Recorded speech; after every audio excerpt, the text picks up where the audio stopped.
So we learning how to play chess. I'm not on the camera, but I am here, as you know, you can tell by my voice. Hey, we gon' go with it for right now, and then hopefully the next time after I watch this back, because you know what, I'm gonna be real with you. I literally tried to record this video earlier and I talked for like 20-30 minutes, and then I got up randomly. I can't even remember why I got up and went around the camera, and I found out that it wasn't even recording because my phone had died. So now the phone is on the charger. This is the setup that we got, and we gonna roll with it. Because hey, one thing about me, I like to do what I said I was gonna do. I was gonna say that I do everything that I said I was gonna do, but I don't. What is a little tomfoolery without a shenanigan? Here we go. This is the chessboard. It's got 64 squares. They're like ranks on the side they have on here, which this is why I appreciate this chessboard, because okay, this is me in editing. I do realize I did figure out later on in the video, once I got confused, that I have the king and the queen switched on the board. I will fix it at some point, but like I said, y'all, I just bear with me. I did this for 2 hours today, so you know, it can't be perfect. It got to be turned in. It has the letters on the side and the numbers going up. The letters are the files and the numbers are the ranks. This helps you to understand the chess notation. That's how they tell you where things are happening, where it's happening on the board, what happened at where. They call these individual squares addresses. You have 8 pawns on each side, symbolizing the infantrymen. You know, there's more infantrymen and they lead the fight. Then you have 2 rooks, 2 knights, 2 bishops, a king and a queen. For the first move, hypothetically, for the first move of a game, we could say this pawn, because white starts first, moves to e4. And then black moves their pawn d5. And when it's a pawn, it's the moves are only like noted by the address, the square. So this pawn made a move from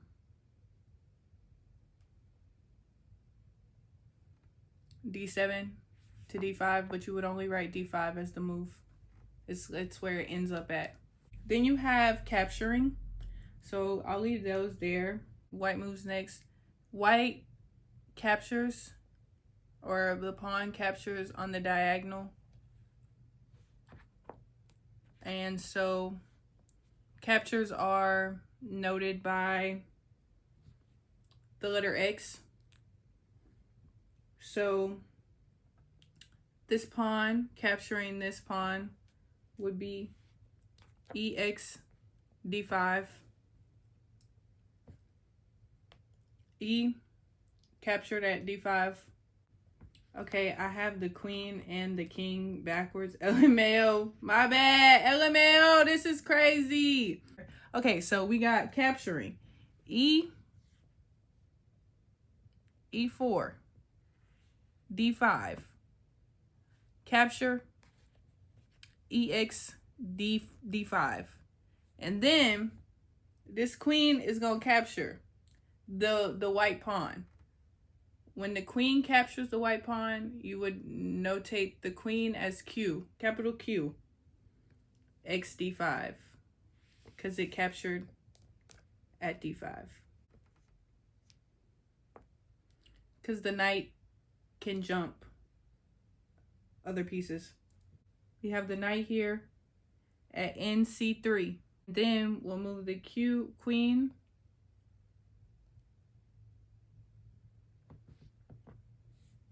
QA5. Nothing was captured in this move. This just is to denote, like, to show what it looks like when other pieces move as well. So to denote those, you have when the king makes a move, it starts with a K, capital K. The queen makes a move, it starts with a Q. The bishop makes a move, it starts with a capital B. Knight, N, capital N. Rook, R. And the pawn is the file it's on. The files are the letters. The ranks are the numbers. So now we about to learn what all the pieces do, how they move across the board. If you know the enemy and you know yourself, you need not fear the results of 100 battles. This is about understanding how the pieces move so that you can think about how the pieces move. And so we're gonna start with the rook. These two are the rook pieces. I'm gonna move all the rest of the pieces off the board for clarity. I'm gonna leave just the rook pieces. They are on H1, H8, A8, and A1.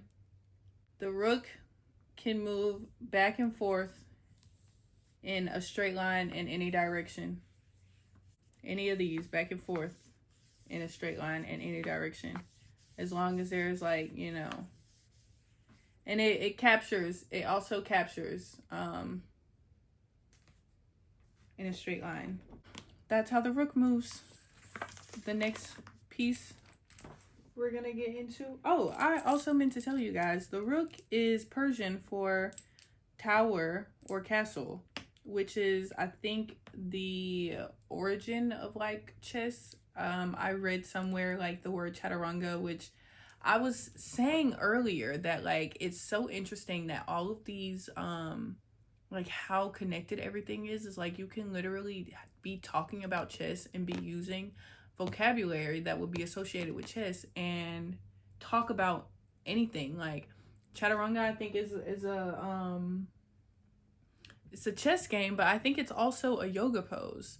I only got into yoga a little bit for a little while.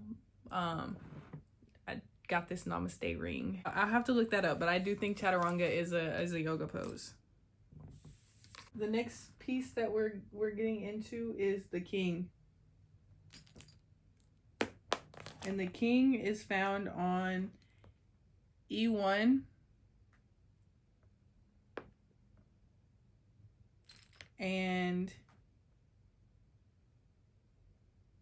E8.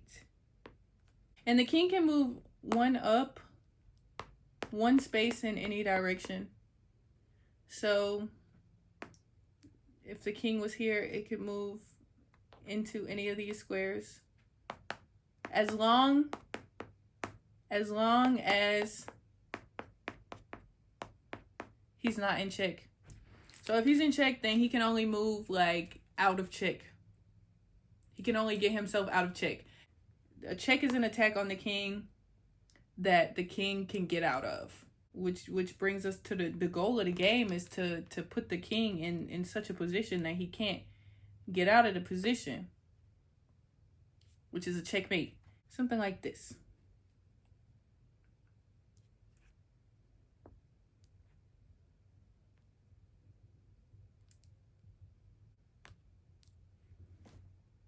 So this king has nowhere that he can move to get out of this check, this attack, because on the white's turn, either way, like, the rook is gonna capture it, or, like, and the king can't, like, move here, or the king, like, you know, the king can't move here. He has no legal moves to get out of danger.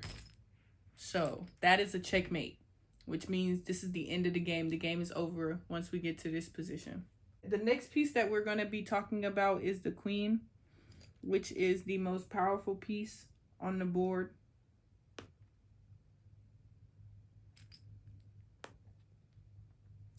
The queen can move in any direction.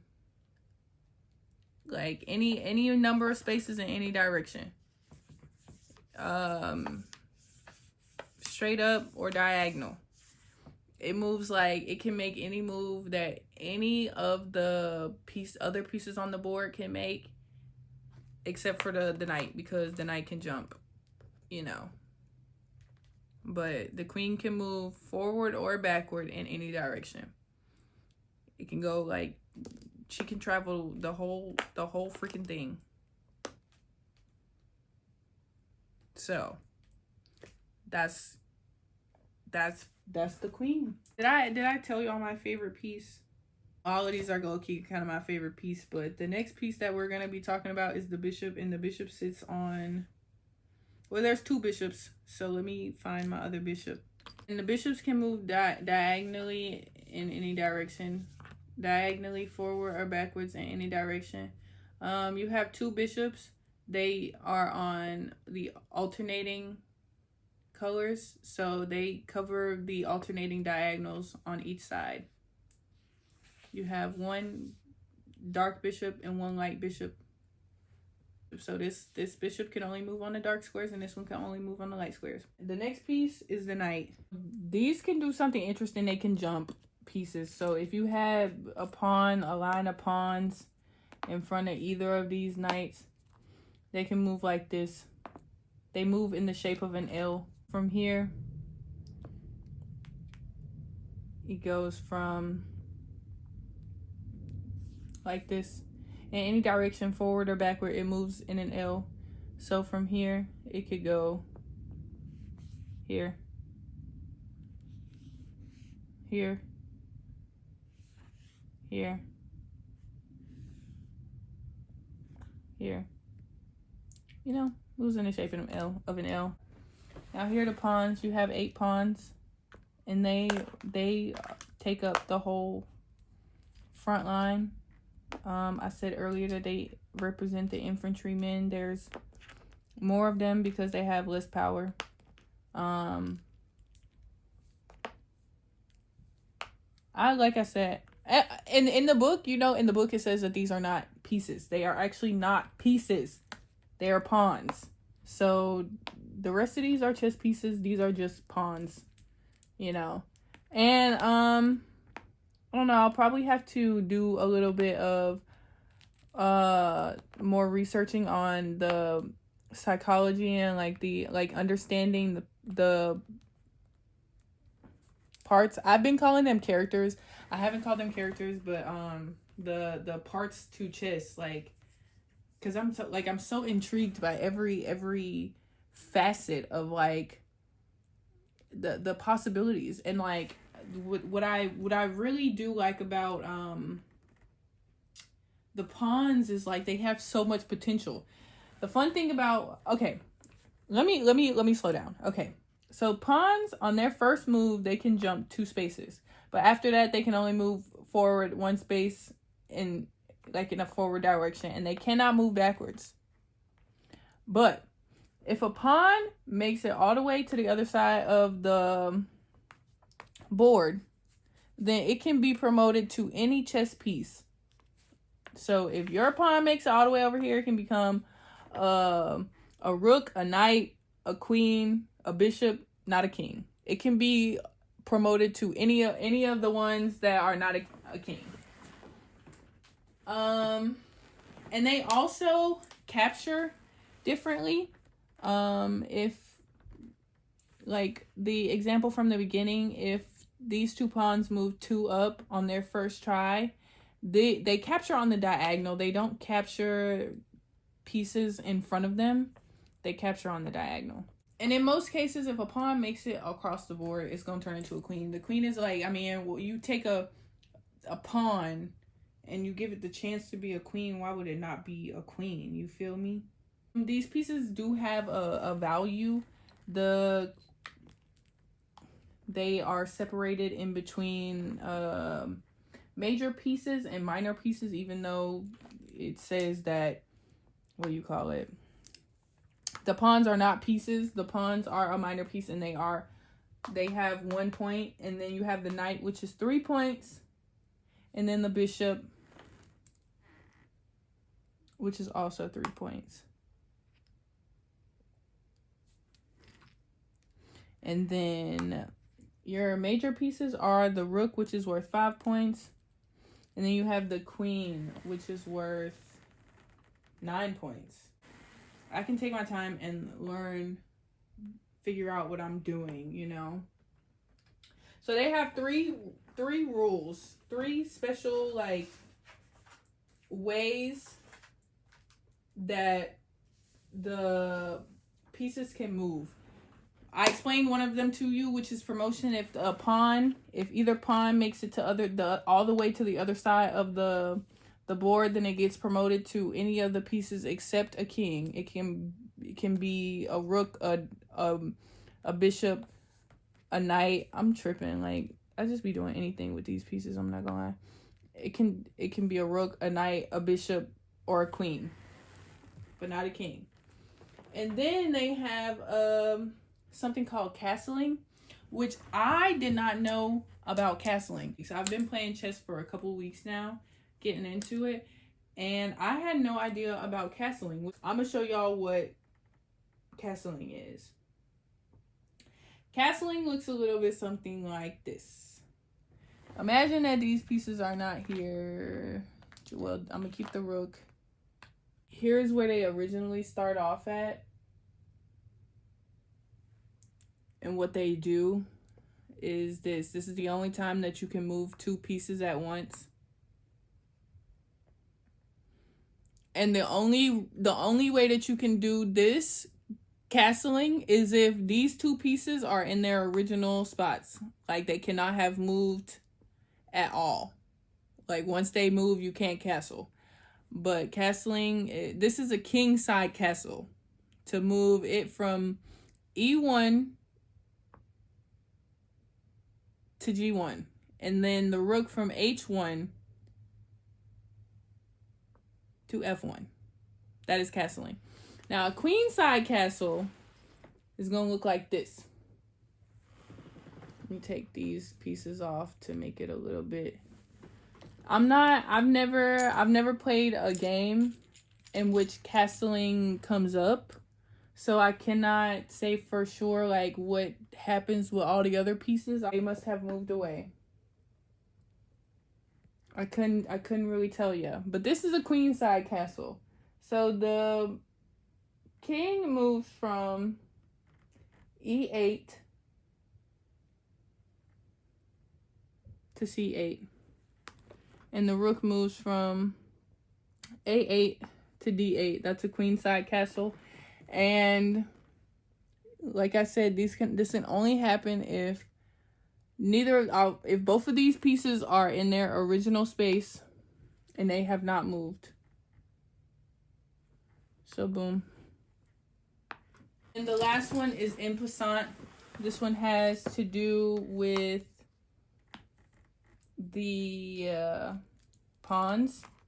Pawns have a special move that they can bust out. This is en passant. It's like, it says in the book that it's the least understood. It means in passing. The pawn uses the option to advance 2 squares on its first move, and there is an enemy that could have taken it had it advanced only 1 square. It's like I literally wrote in my notes, if you know type shit. But so it's gonna look something like this. Like say for instance, this one moves here, and then you have this one move here, and then this one moves here, then you have this one move here. This black pawn could capture this white pawn as if it was like this, but it moved 2 squares, so it can capture it like this. But it's only if the white chooses to do this on its first move for 2 squares. So let me run that back. Let me run that back for y'all. So we got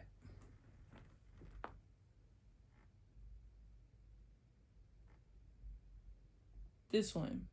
We'll move this one. Boom. Hit that on a 2.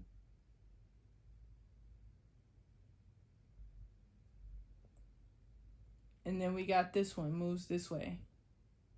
Then boom.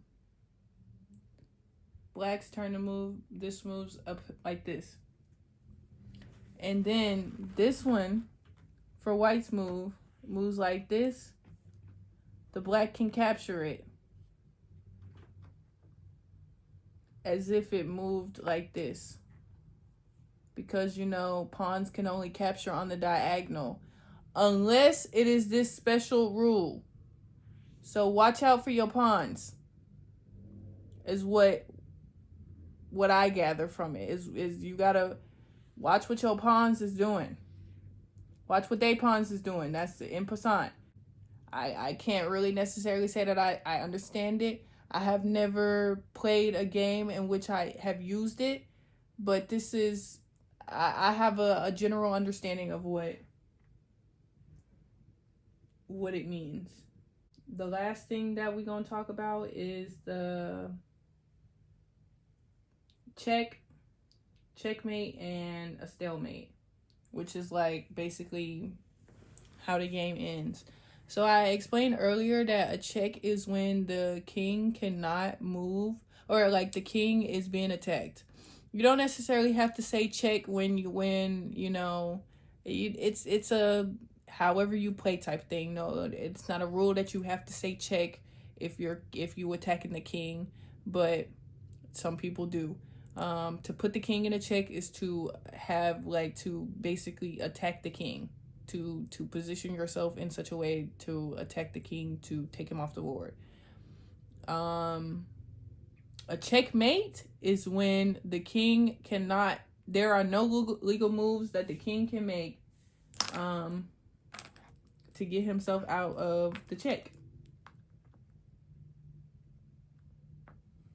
And that's the goal of the game, is to get the king in such a situation that he can't escape attack. This is giving check. This is giving check. Period. It's giving check. So this, like I explained earlier, this king has no ways in which it could move. There is no way that this king can get out of the attack. So this is a checkmate. Game is over. This is called the queen sandwich. They have here, and then you have the queen here. The king cannot escape this check. Checkmate. Boom. The white king can't capture the queen because she's protected by the king. If you have these pawns here, and it's funny because this is how I used to just think that I mean, with a basic level of understanding, you would think that you just have to protect the king, you feel me? So I would put my king in the corner with the pawns here. But if this rook gets here, king has nowhere to go. He can't get out. Even if there's no way for him to get out. Because he can't jump the pawns. There's no way for him to get out. So that's checkmate. Game is over. If he can't move out of the check, capture the checking piece, or have somebody take the fall, checkmate is over. Before we get into stalemates, let me show y'all a situation in which the king is in check, but he can get out of the check. This rook has the king in a check right now, but the king has every way to get out of this check. He can move out of the check. Boom. If he moves out of the check, he can move here. That's completely reasonable. That's a reasonable way to move. That's one option. Another option, if the checking piece can be captured, the knight can capture this rook. Boom, he out of check. But they can also have a piece block the checking piece. The best course of action in this situation, though, is capturing the piece because, you know, I mean, why let him get closer to the king? You feel me? And that's how you get out of a check. The check king can move out of the check. The checking piece can be captured, or a friendly piece can block the check. Stalemate is not a checkmate. It's a special type of chess position that automatically draws the game. No legal moves, but the king is not in check. King is not in check because the pawn can't capture the king, because it only captures on the diagonal. But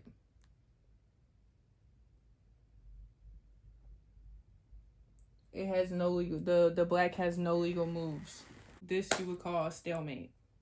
This is not a stalemate because black can still move a pawn. So as long as it's only when, as long as he got other pieces to move, it ain't no stalemate. Now, these two meet up here, then that would be a stalemate. They saying always try and like do like if you can, like get that king. The game is to get the king. If you got a queen, this is a bad move. You gonna lose by stalemate. Because it's nothing that the king has no legal moves. The game is over. It's a draw. Because you can't necessarily force the king to like come outside. You feel me? You can't force him to come outside. So if you gon' get near the king, get near him. Put him in check. Don't play around. And that's all I got for you today. And so they have different notations to show how the pieces move. The check is a plus sign. And then you have the checkmate, which is the hashtag sign. And then you have the equal sign indicates a promotion, and then ... This is very helpful because this is like when I was reading that other book. I don't know if I mentioned that, girl. I have done this video twice today, so I don't know what I've said in the last video or this video. But this video, this book that I was wanting to get into has a lot of like notation, which is regular. Like it's regular. That's how you translate what's happening on a chessboard into writing. But I was seriously struggling because I was like, why does it feel like I'm being talked to like why does it feel like this? It literally genuinely, I was like, why does this feel like math? That's because it literally kind of is. Like they have plus signs and equals and stuff in here. So I was like, why does this feel like a literal math lesson? So they have a ... that indicates the next move is by black. And then you have in passant, which is the in passing that I showed you with the pawns. That is indicated by the initials E and P. And then the king side castling is 0-0. The queen side castling is 0-0-0. And then you have the exclamation mark, which denotes or indicates an excellent move. A singular exclamation mark that indicates a good move. one question mark that indicates a weak move, and then two question marks that indicates a blunder, which is very helpful to me because when I first started out playing chess, I started playing the chess on the chess app. Let me find it. It's this app here. I don't know if you can see it. I'm sorry. It's this app. I started playing on the chess app, and I noticed that it has like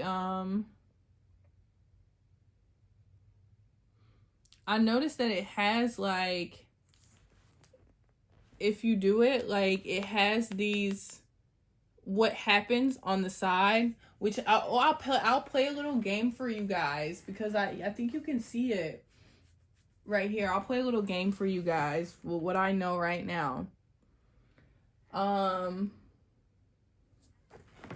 So that is very helpful for understanding like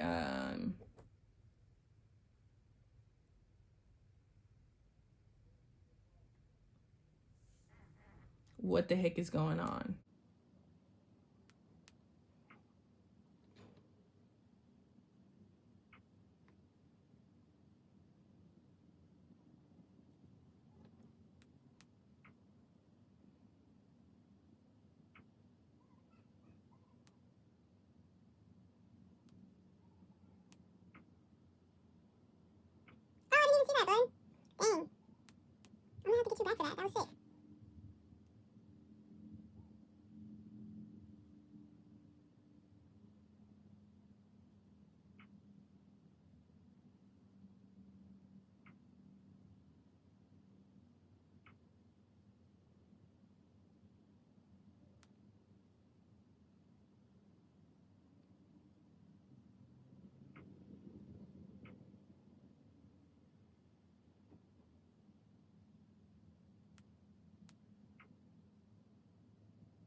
OMG.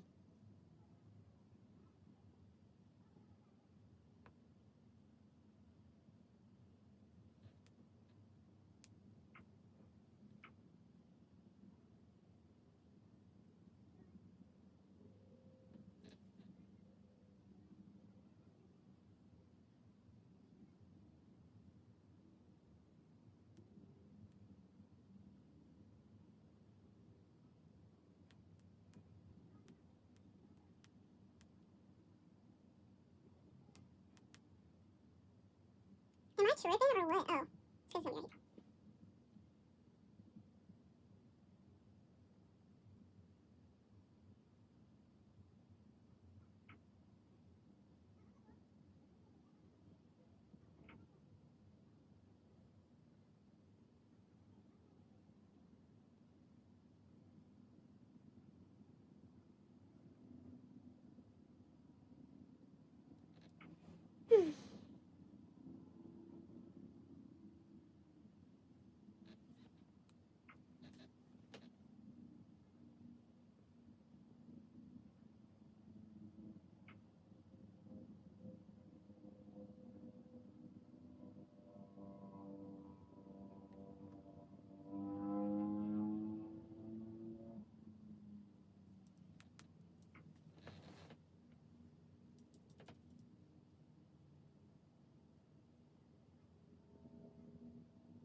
y'all. This is like, I don't know how it might seem. No, let me be quiet. Let me be quiet.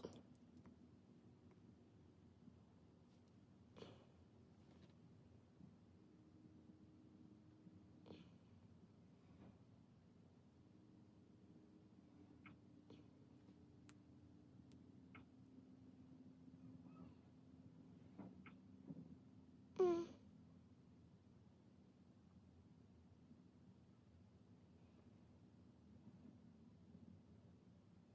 Mm. Woo!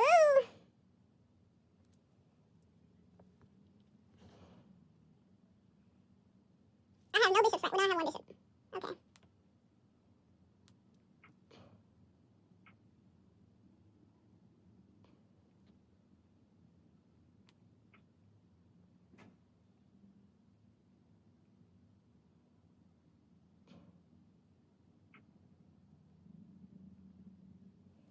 Mm. Mm. Oh my gosh. I need to think about this.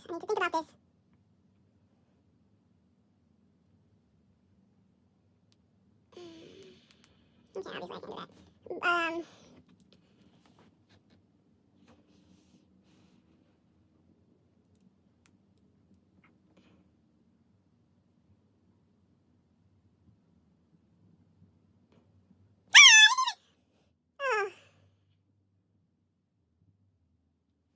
Alright, that's fine. I'm gonna work on keeping my composure. Like, I'm such a rowdy girl. Alright, let's see. What do I got?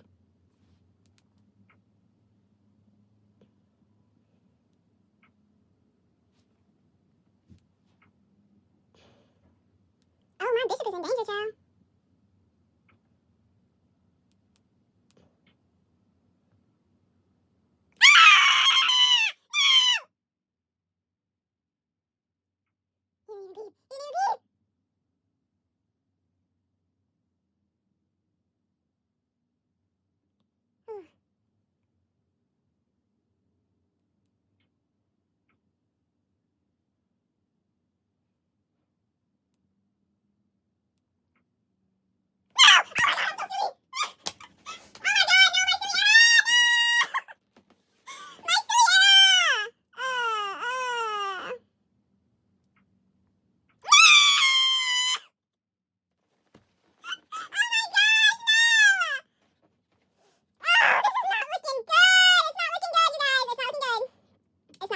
It's not looking good at all. They won because I timed out. They said I had one great move though. One great move. And 9 excellent moves. Let me see. Are they gonna give me a game review for real? You built up a nice advantage that game. Let's focus on how to convert it into a win. Okay, they said that they was gonna give me a game review for real. Let's start the review. Seizing control of the center using a flank pawn.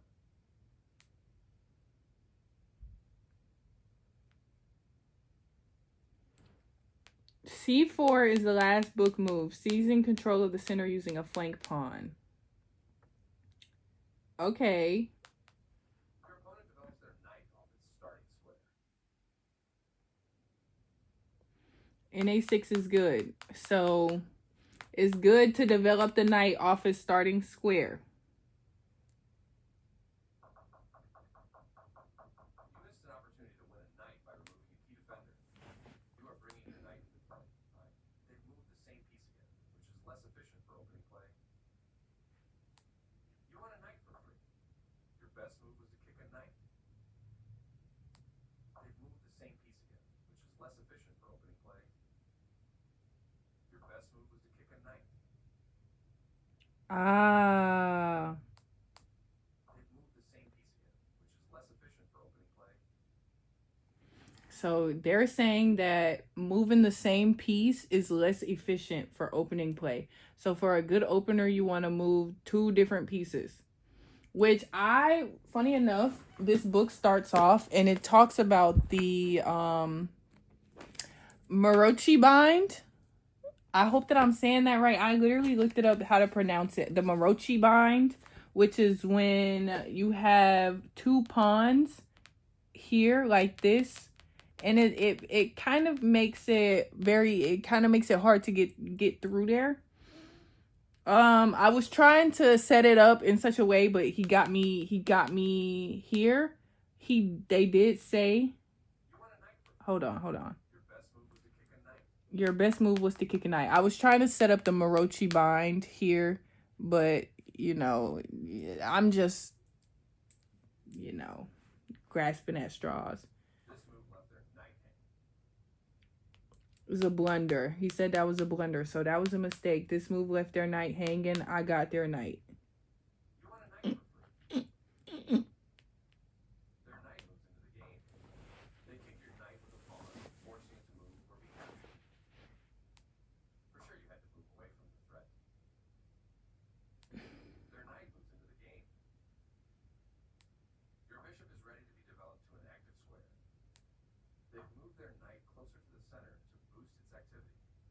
Okay.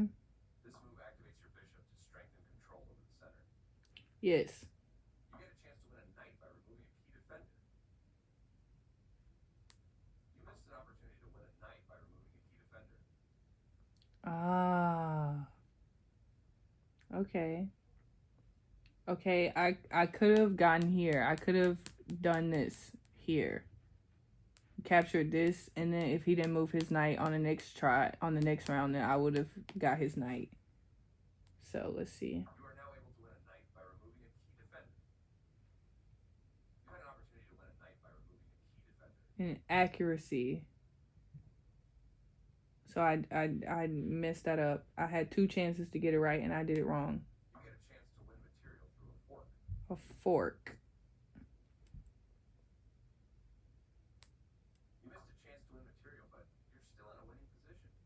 Okay. You are now able to win material through an eventual fork. That pawn chain will help strengthen your pawn structure. They bring out their bishop, increasing. Do y'all see I don't know if y'all can see the way that it has the notations on there. But let's look at my really good moves. You won a rook for free.